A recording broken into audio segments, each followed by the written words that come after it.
This is the Lone Crater YouTube. We hope this video helps. In this video, I will explain how to erase all data from your iPhone. Before we start the wiping process, it is absolutely essential to back up your device. This step ensures all your precious memories, important contacts, and downloaded applications are safely stored. You can use iCloud for a convenient cloud backup or connect to a computer for a local copy. Do not skip this. It is your digital safety net.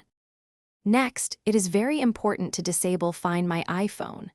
This prevents the activation lock from remaining on the device, which would make it unusable for anyone else. Head into your settings, tap on your name at the very top, then select Find My. From there, simply toggle off Find My iPhone and enter your Apple ID password when prompted to confirm the change. Now, you need to sign out of your Apple ID completely. This critical step disconnects the iPhone from your personal account, ensuring no lingering data or services are tied to it after the erase. Go to Settings, tap on your name at the top again, scroll all the way down, and select Sign Out. You might be asked to keep certain data, but for a full erase, choose not to.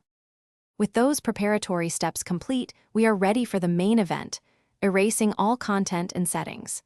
Navigate to Settings, then tap on General and scroll down to select Transfer or Reset iPhone. Choose Erase All Content and Settings.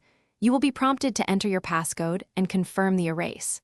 This action will completely wipe your iPhone, returning it to its factory state. Thanks for watching. Consider subscribing if we helped you.